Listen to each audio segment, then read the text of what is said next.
Hey, welcome in to the 573 report here on Wednesday afternoon on powermizzou.com and youtube.com/powermizzou or something along those lines.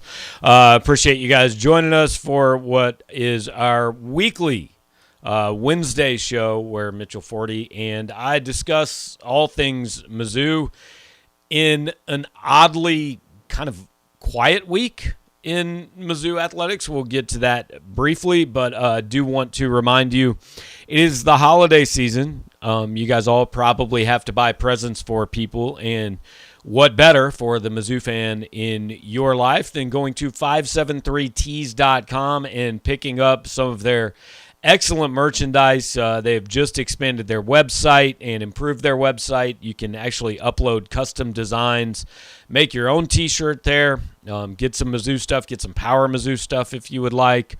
All kinds of good stuff over at 573tees.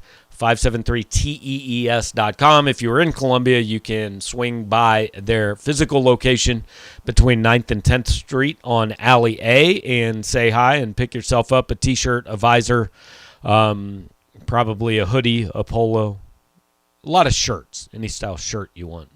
You can check out at 573tees. So hope you guys do that and appreciate 573tees being with us all year long. And we now bring onto your screen Mitchell Forde, who in the last 20 minutes has decommitted from Oklahoma and is reopening his recruitment as every other person in America seems to have done. And we were talking before we started, Mitch, like a lot of stuff is going on, but around here it's been pretty quiet for about 4 days now. As soon as I say that, it's going to be not quiet, but you know. Yeah, I know. It seems kind of unusual, but yeah, well, college football is imploding and rearranging and all of that. Not a whole lot going on here at Mizzou. We've got, coaches on the recruiting trail and a bowl game to be determined, but nothing for us to really cover this week, so we can just kind of sit back and enjoy the coaching carousel. Right. And eventually that could impact Missouri. And I'm not saying Eli Drinkwitz, like I don't see him going anywhere this year. But a lot of people have said, could this get to a point where it has an impact on Missouri? But assistant coaches and all that doesn't really happen until after the games are over in January with the coaching convention and all that. I think really the only question on Missouri's coaching staff right now, and I've gotten it a few times this week, is has Al Davis done enough to be the permanent defensive line coach? And at some point we'll ask Eli that during bowl practices. I mean, I would assume so. I don't really know what he has done to not earn the job at this point. Yeah, for sure. I mean, he's still out on the road recruiting right now. Like you would think if they were going to move on to someone else, they would have done so by now. Although, like you said, usually maybe the change wouldn't come till later. But he's done a really good job. The unit has performed well. The only thing, like a reason I could possibly see him not getting the job is if some other like big name opens up that Eli Drinkwitz really wants or has a tie to and decides to bring him in. But I would place my money on Al Davis getting that role full time. Yeah, perhaps they could bring back Chris Wilson or Jackie Shipp, who I think held the job for like a combined 7 weeks in 2016. I want to invite you guys, if you've got questions, comments, anything that you want to talk about, whether it's Mizzou, college football, anything else, put them over in the comments section. We will certainly get to them. Appreciate you guys who are watching live here on a Wednesday afternoon. And recruiting is obviously the big deal right now. And even that, though, like, is a little bit on hold because this is a college football offseason. Like, it's almost become its own season. It is now not only coaching carousel season, but it is basically every player in America is a free agent. Like, the games have been fine, but I've actually liked the last few days more. It's far more entertaining to watch. Yeah, I mean Saturday's games were really good, and like that, I still, there's something about obviously sitting down and watching a game unfold and then having it be done in 3 hours. Whereas this like is entertaining, but it's like it is exhausting. Like I mean, even not so much for us, but I can imagine a fan of any of these teams, like you can't relax without knowing like, okay, is my guy leaving or who are we hiring? So it is crazy though. And then the roster churn. I mean, you go from the uncommitted or unsigned ranks, all the players committed to these schools who have changed coaches, and now you've got everyone in America inquiring about the guys who were committed to Oklahoma or who were committed to Notre Dame or whatever, and the coaches trying to take them with them to their new jobs, all the way up to kind of the same thing in this day and age for the players who were on those rosters. I mean, like you mentioned at the jump, a ton of Oklahoma players in the portal.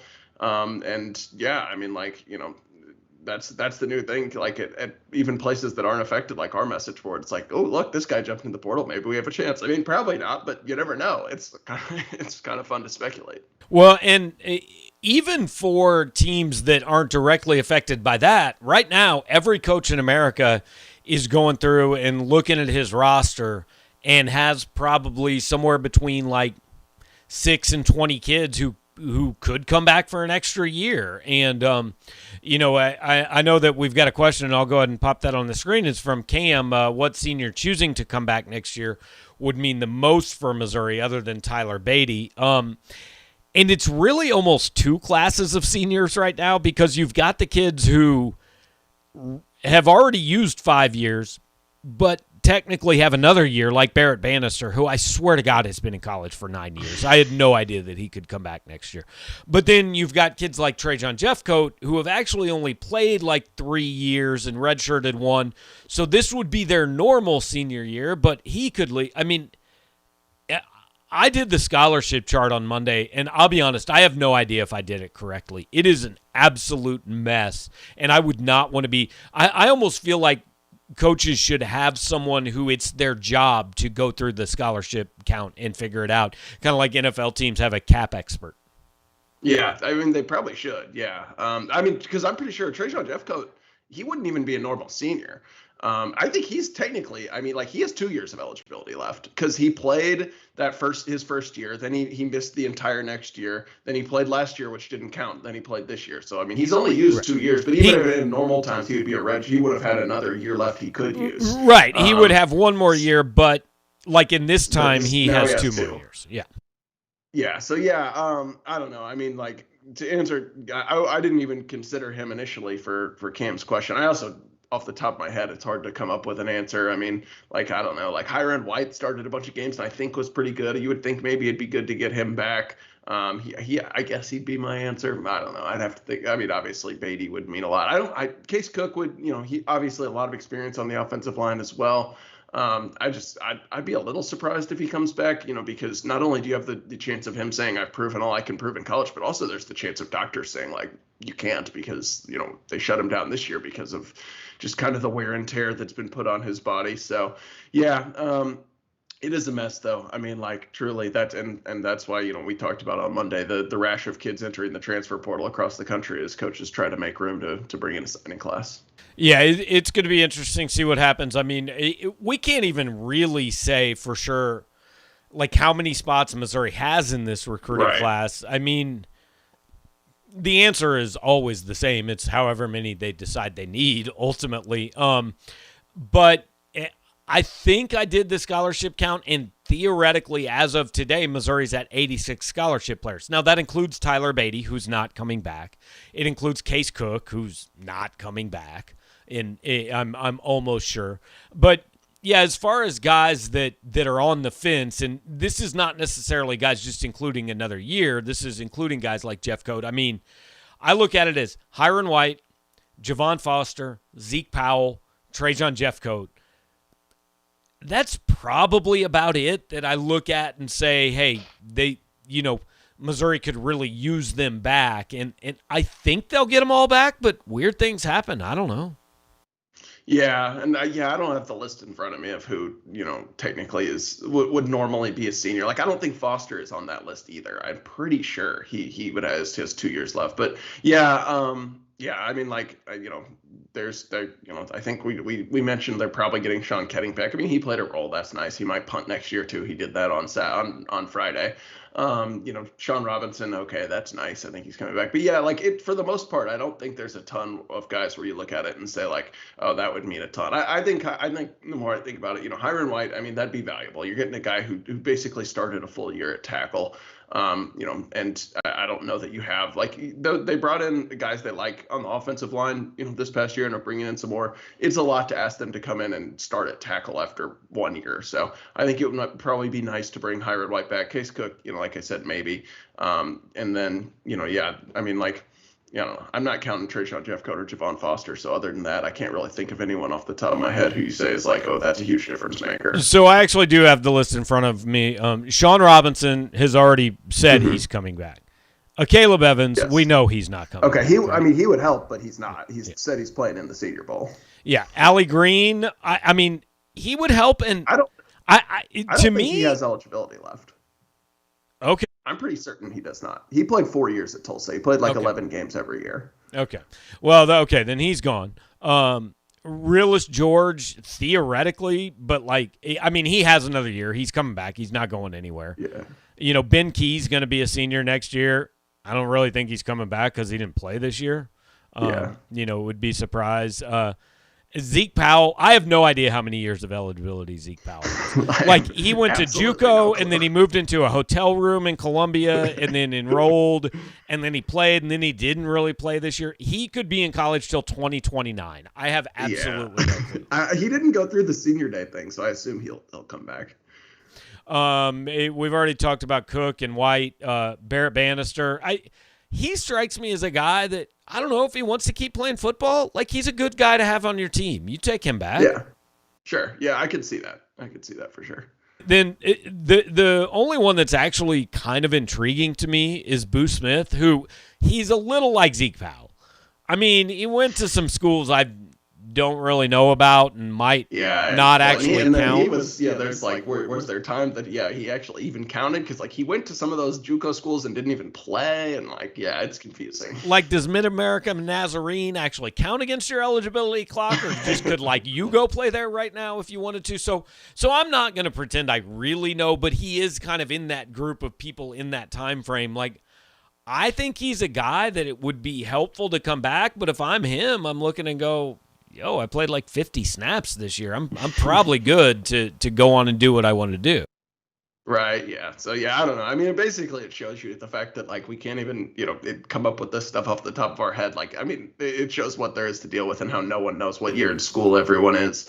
I think Boo Smith and to a lesser extent Barrett Bannister, but is a guy who it's okay, if you have the spot for him, fine. But I wouldn't be stunned if the coaches just say, sorry, we're full. I mean, it's not even that we can't come up off the top of our head. I'm literally looking at the list and I don't even know if it's right. I mean, this is where we're at in college football.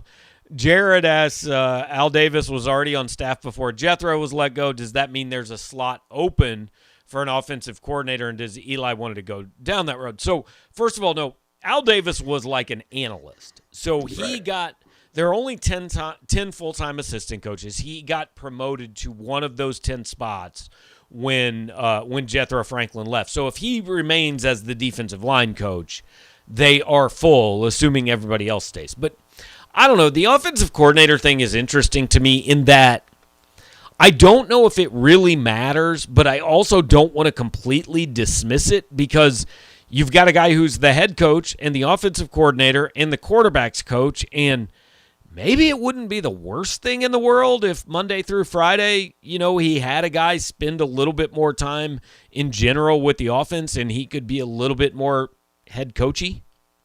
Yeah, I mean, it makes sense, and I could see it. I don't know. One, I don't know, because we don't spend the time in the facilities. We don't know how much of his time is devoted to those things versus could be devoted elsewhere.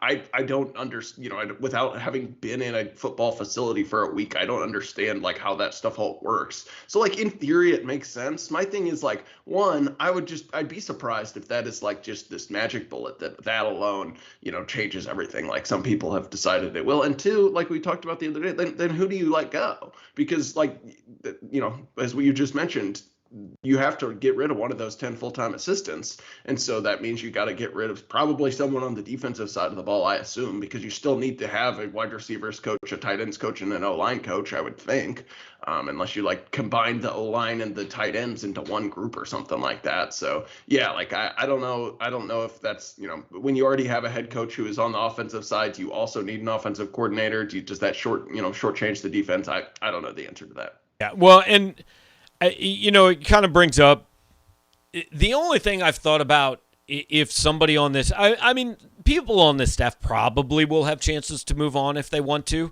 I think Casey Woods is a guy who's kind of rising in this profession. Maybe somebody offers him a promotion. The one that's interesting to me is, could Bush Hamdan be somebody's offensive coordinator next year? Because he was Washington's OC and then, got let go there, and that's when Drinkwitz brought him in, and he was one of the finalists for Kentucky's offensive coordinator last year. So I wonder if there's a coach out there looking for an OC, and Bush knows he's not going to be that here. Like, that's the one guy I would kind of look at on this. Like, I don't think anybody's getting fired or let go, but assistant coaches move up on their own all the time, and I think that's a possibility. Sure. And maybe then, you replace Bush Hamdan with a guy who then takes the title of offensive coordinator and wide receivers coach. And then Eli Drinkwitz is head coach and quarterbacks coach. That's possible. it would be kind of surprise me if Drinkwitz found a guy he trusted to be the offensive coordinator more than Bush Hamdan, who he clearly went out and hired, when he right away, when he had an opening, that was one of his first hires. So I don't know. It would surprise me a little bit. So we are kind of at this point in just the, on the eve of the silly season where we're just like, I don't know, here's some things that could happen because nothing is actually happening. I mean, I don't know, Mitch, Missouri's playing basketball, I think. I heard a rumor about that. They played a dude named Paul Quinn the other day. It was not a particularly good game. Didn't make it to the arena in time, I hear. So I thought of a segment for us. Speaking of total speculation, we know they're going to take some transfers. We don't know how many. What would be your top 3 or 4 positions of need? Where would you take transfers? Okay, I think they need a transfer linebacker. They don't really appear to think they need a transfer linebacker. But so if we're just playing Price is Right, I'm going linebacker number 1. I think they need an offensive lineman. I think they want somebody to replace Mike Maietti, maybe. And I think they need a running back because Tyler Beatty had 972 carries this year, and I don't know if anybody else on the roster is any good. Yeah, that is fair. I think that I'll go. So, I'm not going to include linebacker because I kind of don't think it happens. But, that would make sense to me. I think they need one at defensive tackle. I don't know who's going to play defensive tackle next year. I mean, Mekhi Wingo will be back. And then, who else? I guess Darius Robinson will be back. But he's been hurt every year. You can't just have a team with just those 2 guys. Realist George will be back. Okay. Yeah, well, I don't know. Daniel Robledo might be back. Yeah. Well, okay. Kyron Montgomery might add some weight. I would say defensive tackle. I would agree that running back makes sense to me. And then I would say probably offensive line and tight end. Tight end's not a must, but I think if you find someone that can make a difference in the passing game, that would really be nice. I don't know, maybe Ryan Hurstkamp is that. I've never seen it, and he hasn't played much college football, but even in high school, I don't think he was considered some game-breaking receiver. I think it was more so that he was just really a physically, dominant guy who played defensive end and tight end. I don't think he was ever thought of to be some big receiving threat. And Nico Hay is fine, but if you could complement him with a guy who can actually bring that dynamic to the offense, I think that would be nice. Probably more of a luxury ad at this point, though. Yeah, I want to change one of my answers to tight end. I agree. And also, I think that they should transfer Harrison Mevis to defensive tackle. So he can still kick, too. I mean, it's two birds, one stone. You don't even have to use a roster spot. I've been clamoring for it for years. It makes sense. I think by next August there's a shot. I think if he does some work at the training table and he really dedicates himself at Taco Bell and McDonald's and the diner, I think there's a chance.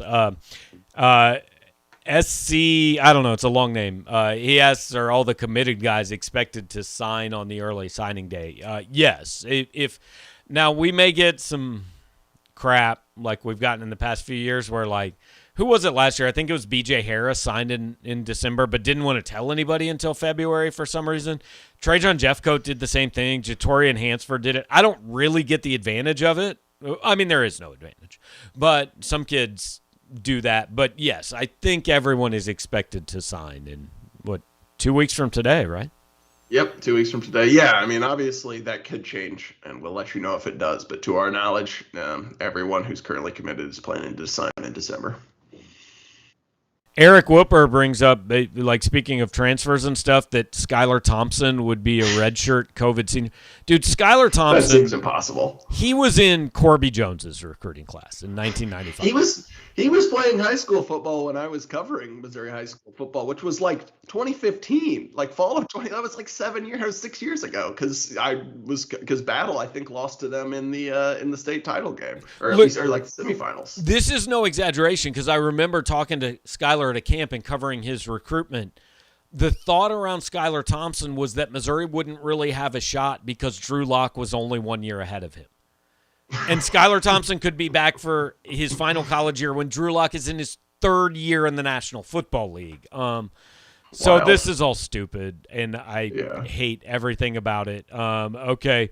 Dr. Sanitary wants to know, I know people have suggested an OC, but would you have to get rid of a coach for that? Yes. I mean, yes. We kind of addressed that earlier. Yes, you would have to get rid of a class. Cam wants to know, has Mizzou had any decommitments in this class? I don't think so. I don't know. Am I missing one? Well, technically, Javian Gill a few days ago, who was committed for all of 10 days, the junior college defensive tackle who he committed and then tweeted 10 days later that Mizzou told them they didn't have enough spots. So, I mean, it's not really the kid changing his mind, but I guess it still counts. Yeah, so in other words, no. Missouri has not had any decommitments. I don't know. Basketball plays tomorrow night in the reunion of the Eastern Illinois, Jose Taco game where they hopped the fence on I-70 and went to Ruiz Castillo, I think is the name. Ruiz Castillo, that's what it is. I always forget. I drove by it literally like 3 days ago, and I laugh every time I drive by it. I mean, that's a win, right? I don't know. You never know. If they get some of that Ruiz Castillo, that could change everything. You would think it is truly like the last game remaining on the schedule where you say, okay, that absolutely needs to be a win. They will win other games, I'm sure, but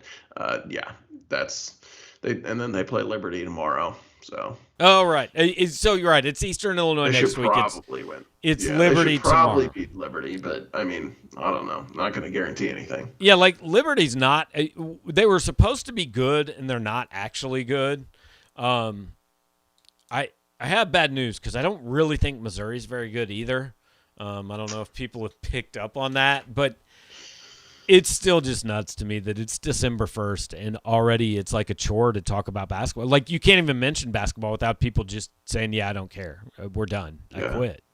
I mean, I kind of feel the same way. Yeah. So I don't know. I feel like this. Oh, hey, hang on. We've got a basketball question actually.